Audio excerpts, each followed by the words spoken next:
Good evening friends. Next lecture છે classification of the બસ્તીની અંદર part 2. Classification of બસ્તી આપણે જોઈ હતી કે 4 આશયના આધારે, અધિષ્ઠાનના આધારે 4 પ્રકાર: પક્વાશય, મૂત્રાશય, ગર્ભાશય અને વ્રણ બસ્તી. પ્લસ આપણે જોઈ હતી સ્નેહિક અને નહેરુ બસ્તી. સ્નેહ બસ્તી વિશે આપણે અભ્યાસ પણ ડિટેલની અંદર પૂર્ણ થયો. હવે આપણે નેક્સ્ટ જે છે બીજા ક્લાસિફિકેશન જોઈ લઈએ અને ત્યારબાદ નહેરુ બસ્તીનો અભ્યાસ કરશું ડિટેલની અંદર. તો on the basis of 3 main function, બસ્તીના કેટલા પ્રકાર? 3 પ્રકાર. દોષ ઉત્ક્લેશન એટલે કે જે દોષોનો શું કરાવે? ઉત્ક્લેશ કરાવે. દોષોનો ઉત્ક્લેશ થાય એટલે દોષો આપોઆપ બહાર જતા રહે. પછી દોષ શોધન બસ્તી એટલે કે દોષોનું અંદરની અંદર શોધન કરી દે અને દોષોનું શમન કરી નાખે. તો દોષ ઉત્ક્લેશન બસ્તી, દોષ શોધન બસ્તી અને દોષ શમન બસ્તી. આ 3 પ્રકારની જે છે મેઇન ફંક્શનના આધારે બસ્તીના પ્રકાર છે. બીજું કે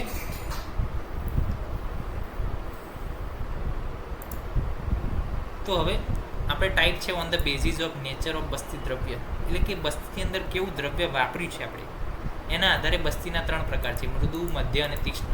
મૃદુ બસ્તી, મધ્ય બસ્તી અને તીક્ષ્ણ બસ્તી. હવે ડોઝ ઓફ ધ બસ્તી અકોર્ડિંગ ટુ ડોઝ. ડોઝના આધારે બસ્તીના કેટલા પ્રકાર? તો કે દ્વાદશ પ્રસૂત એટલે કે એની અંદર 12 પ્રસૂત હોય. પછી એકાદશ, 9, 8, 7, 6, 5, 4. તો 4, 5, 6, 7, 8, 9, એકાદશ અને દ્વાદશ. 10 આવતું નથી. 10 પ્રસૂત બસ્તી નથી, એટલું યાદ રાખો.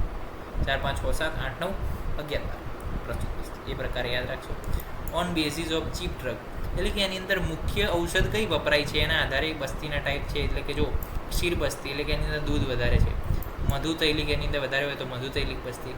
ગોમૂત્ર તીક્ષ્ણ બસ્તી હોય, ગોમૂત્ર બસ્તી. પછી રક્ત વધારે વપરાયું તો રક્ત બસ્તી. ક્ષાર વપરાયો હોય તો ક્ષાર બસ્તી. પીચ્છા બસ્તી તો એની અંદર પીચ્છા જે છે અને દ્રવ્યો જે છે એની અંદર વપરાય છે. તો આ જે છે ચીપ ડ્રગ કઈ બસ્તીની અંદર ઇન્વોલ્વ છે એના આધારે ટાઈપ છે 6: દૂધ, મધુ તૈલિક, ગોમૂત્ર, રક્ત, ક્ષાર અને પીચ્છા બસ્તી. On the basis of chief action એટલે કે બસ્તી કેવું એક્શન કરે છે, મેઇન એક્શન બસ્તીનું શું છે એના આધારે બસ્તીના ટાઈપ કેવા કેવા? તો એક ભ્રુવણ છે, સમન બસ્તી, લેખન બસ્તી, શોધન બસ્તી, સંગ્રાહિક. સંગ્રાહિક એટલે શું કે જે ડાયરિયા હોય તો એની અંદર શું કરવું પડે? આપણે સંગ્રહિત કરવું પડે, સ્તંભન કર્મ કરવું પડે. તો સંગ્રાહિક બસ્તી છે. પ્લસ રક્તપિત્ત છે તો એની અંદર પણ આપણે સંગ્રાહિક બસ્તી ઉપયોગી છે. પછી રસાયણ બસ્તી, વાજીકરણ બસ્તી, બલ વર્ણકર બસ્તી, ચક્ષુષ્ય બસ્તી આંખ માટે સારી, દીપન બસ્તી, વાતહર બસ્તી, પિત્તહર બસ્તી અને કફહર બસ્તી. તો આ જે છે on the basis of chief action એના આધારે જે છે બસ્તીના ટાઈપ આટલા છે. પછી on the basis of special purpose with the special indication એટલે કે કોઈ એક સ્પેશિયલ પર્પસ સાથે બસ્તીનું આપણને એની અંદર ડિસ્ક્રિપ્શન આપ્યું હોય એવી કહી તો કે એક મધુ તૈલિક બસ્તી છે, સિદ્ધા બસ્તી છે, યુક્ત રથ બસ્તી છે, યાપન બસ્તી છે, પિસ્તા બસ્તી છે અને વૈતરણ બસ્તી. તો આના જે છે ઇન્ડિકેશન અને પર્પસ બહુ જ એક દૈવપાશ્ય ચિકિત્સા તરફ લઈ જાય એવા પ્રકારના છે અને આપણે એના વિશે અભ્યાસ કરીશું કારણ કે બહુ જ ઇન્ટરેસ્ટિંગ વસ્તુ છે આની અંદર. તો 6 બસ્તી ઇન્ટરેસ્ટિંગ છે કે જે આપણા રોજબરોજની લાઈફસ્ટાઈલની અંદર આપણી સાથે ઇન્વોલ્વમેન્ટ સાથે એવા જે છે પર્પસ છે એના અને જે છે એના વિશેનું અંદર વર્ણન કર્યું છે. Classification of Basti according two fix schedule. તો કાલ અને યોગ. કર્મ બસ્તી, કાલ બસ્તી અને યોગ બસ્તી. કર્મ બસ્તીની અંદર 30 બસ્તી હોય, કાલ બસ્તીની અંદર 16 બસ્તી હોય ટોટલ અને યોગ બસ્તીની અંદર 8 બસ્તી હોય. તો હવે આ 30 બસ્તી છે એમાં અનુવાસન કે લીએ નિરુ કેટલી એ આંકડા આપણે જોઈએ. તો 18 અનુવાસન, 12 નિરુ.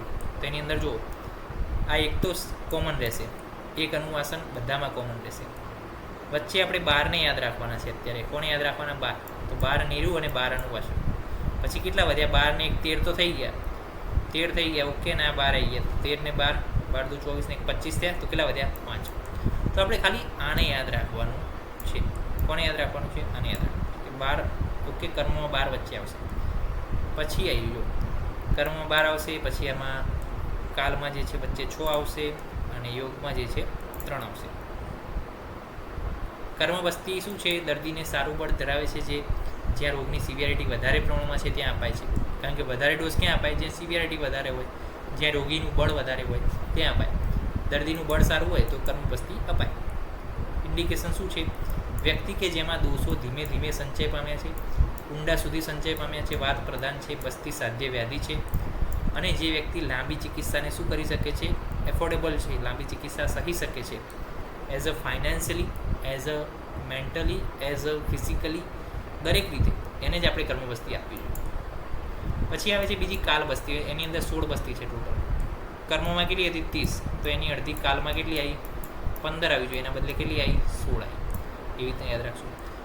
તો એની અંદર 6 યાદ રાખવાની વચ્ચેની, તો 6 ને 6 12, એક તો કોમન છે 6 ને 6 12 ને એક 13, કેટલી બધી 3, તો 3 અનુવાસન નીચે આવી ગઈ. ઇન્ડિકેશન શું છે? મધ્ય બળવાળા પુરુષને આપવાની છે. પિત્ત અને વાતનો જ્યાં આગળ યોગ હોય ડિઝીઝની અંદર ત્યાં આપણે આપવાની છે.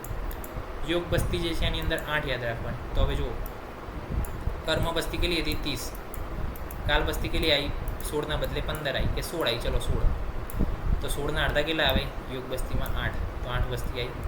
એક તો કોમન રહેશે, પહેલામાં હતી 12, કર્મમાં વચ્ચે અનુવાસન નીરું, પછી આવી 6, પછી એની અડધી આવી 3, તો 3 3 આવી ગઈ જો, અને એક અનુવાસન અને એક અનુવાસન ઉપર, 3 3 6 1 7, કેટલી વધી? એક વધી, તો એક અનુવાસન આવી ગઈ. ઓલ્ટરનેટિવલી આપવાની છે. અલ્પવાદ જેની અંદર ઇન્વોલ્વ છે રોગની અંદર, કફ સંસૃષ્ટવાદી છે, અને ના અતિ તીવ્ર બલ અનિલય, એટલે કે વાતનું બળ શું છે? ઓછું છે. વાત જે છે ઓછા પ્રમાણમાં ઇન્વોલ્વ છે એવા કન્ડિશનની અંદર આપવાનું છે. તો કર્મબસ્તી ક્યાં છે? દોષો વધુ પ્રમાણમાં દૂષિત હોય. કાલબસ્તી ક્યાં? તો કે મધ્યમ પ્રમાણમાં દોષો હોય. અને યોગબસ્તી ક્યાં? તો કે ખૂબ જ ઓછા પ્રમાણમાં જ્યારે દૂષિત થયા હોય દોષો, ત્યારે યોગબસ્તી આપવાની છે. તો આ થઈ ગયું સંપૂર્ણપણે ક્લાસિફિકેશન. વારંવાર રિવાઇઝ કરો, કારણ કે મોસ્ટ આઈએમપી છે, એક્ઝામની અંદર વારંવાર પૂછાય છે આ વસ્તુ. તો આને વારંવાર આ વિડીયો જુઓ, જેથી કરીને તમને ક્લાસિફિકેશન ઓફ બસ્તી પ્રોપર જે છે ઇન્ફોર્મેટિવ તમને થઈ જાય. તો નેક્સ્ટ લેક્ચરની અંદર મળીશું નીરુ બસ્તીની ડિટેલ સાથે. ત્યાં સુધી રજા આપશો. જય હિન્દ, જય ભારત, જય આયુર્વેદ, જય ધન્વંતરી.